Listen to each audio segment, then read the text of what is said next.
नमस्कार, स्वागत है आपका यूट्यूब चैनल छत्तीसगढ़ टुडे में।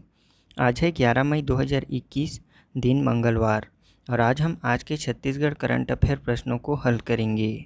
तो चलिए शुरू करते हैं। हमारा पहला प्रश्न है, हाल ही में छत्तीसगढ़ के किस क्षेत्र में गिलहरी की दुर्लभ प्रजाति उड़न गिलहरी पाई गई है? इसका आंसर है ऑप्शन सी, लखनपुर क्षेत्र में। हाल ही में छत्तीसगढ़ के लखनपुर क्षेत्र में गिलहरी की दुर्लभ प्रजाति उड़न गिलहरी पाई गई है। यह उड़न गिलहरी छत्तीसगढ़ के सरगुजा जिले के लखनपुर क्षेत्र में पाया गया है। यह गिलहरी के 50 प्रजातियों में से एक है। यह उड़न गिलहरी उड़कर एक पेड़ से दूसरे पेड़ पर पहुंच रही थी।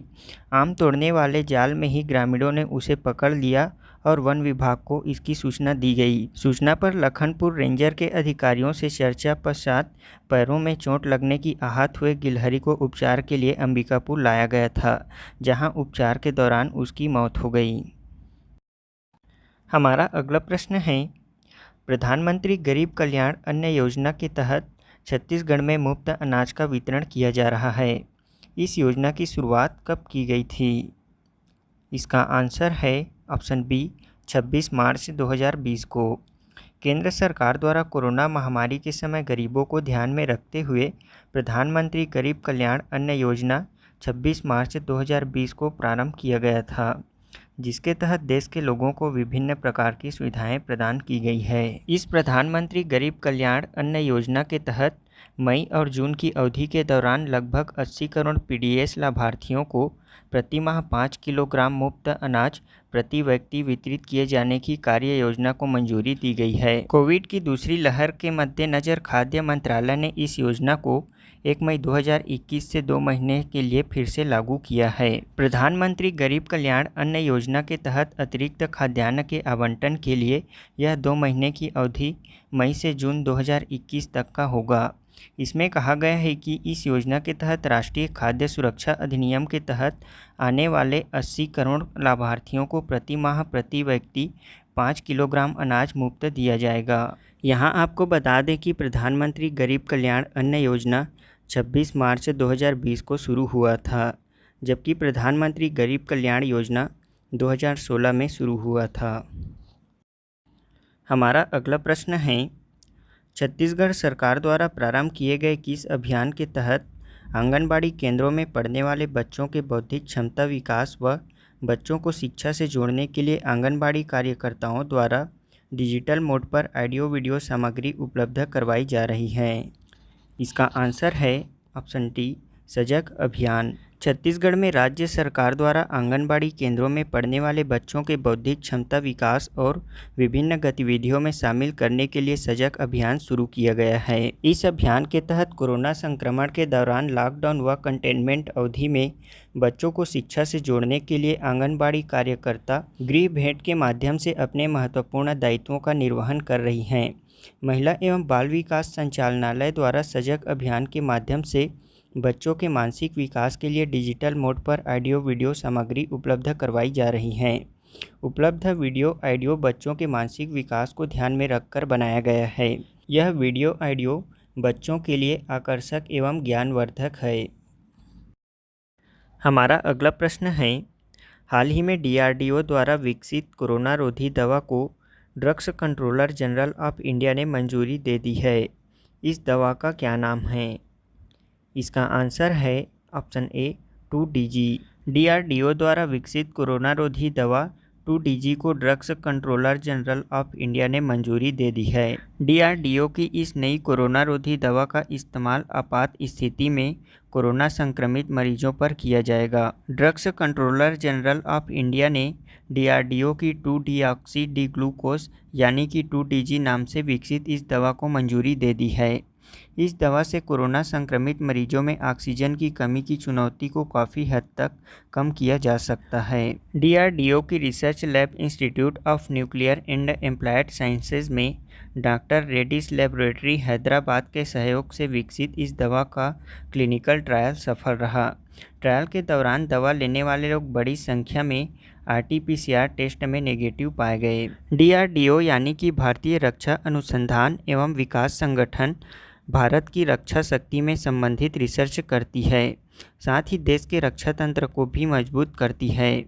DRDO की स्थापना 1958 में भारत की सैन्य शक्ति को मजबूत बनाने के लिए की गई थी और तब से इसे भारतीय थल सेना और रक्षा विज्ञान के तकनीकी विभाग के रूप में स्थापित किया गया है। यह संस्था रक्षा मंत्रालय के अंतर्गत कार्य करती है। DRDO के वर्तमान अध्यक्ष डॉक्टर एस सतीश रेड्डी हैं। DRDO का मुख्यालय दिल्ली राष्ट्रपति भवन के निकट स्थित है। DRDO का मोटो बलस्य मूल विज्ञानम है, यानी कि शक्ति का आधार विज्ञान है। हमारा अगला प्रश्न है, असम के नए मुख्यमंत्री कौन बने हैं? इसका आंसर है ऑप्शन बी, हिमंता बिस्वा शर्मा। हिमंता बिस्वा शर्मा ने असम के नए मुख्यमंत्री पद की शपथ ली है।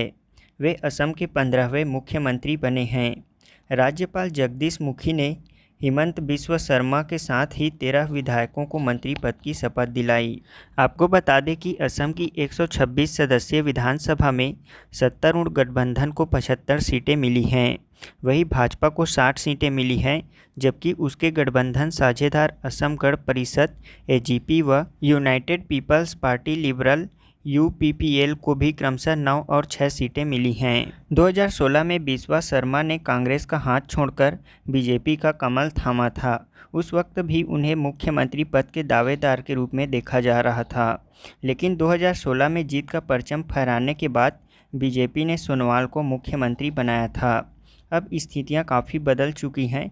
वहीं बिस्वा शर्मा ने असम ही नहीं बल्कि समूचे पूर्वोत्तर में अपनी रणनीति से BJP को कई राज्यों में सफलताएं दिलवाई हैं। हमारा अगला प्रश्न है, हाल ही में ग्रुप ऑफ 7 G7 के विदेश मंत्रियों की बैठक कहां संपन्न हुई है?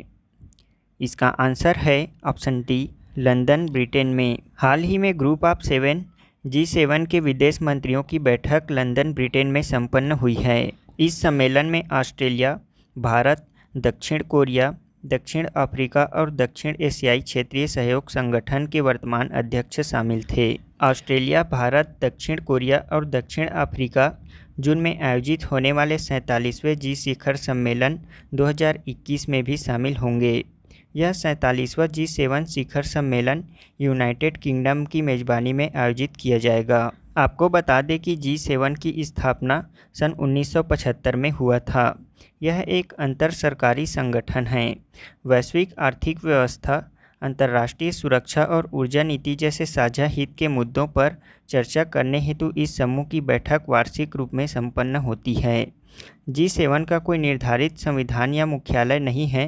वार्षिक शिखर सम्मेलन के दौरान नेताओं द्वारा लिए गए निर्णय गैर बाध्यकारी होते हैं। इस G7 ग्रुप में America, Britain, Canada, France, Germany, Italy और जापान देश शामिल हैं।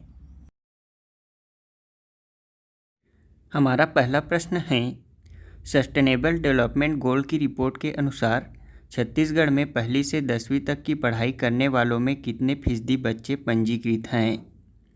इसका आंसर है ऑप्शन बी, 77%।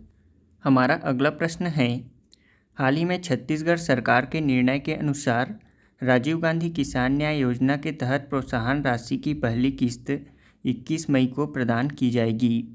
यह योजना कब प्रारंभ की गई थी? इसका आंसर है ऑप्शन सी, 21 मई 2020 को।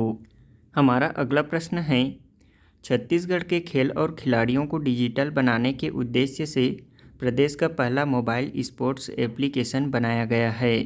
इस ऐप का क्या नाम है? इसका आंसर है ऑप्शन डी, CG स्पोर्ट्स।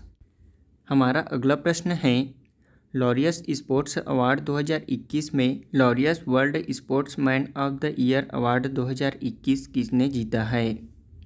इसका आंसर है ऑप्शन ए, राफेल नडाल ने। हमारा अगला प्रश्न है, MK स्टालिन ने हाल ही में किस राज्य के मुख्यमंत्री के रूप में शपथ ग्रहण किया है?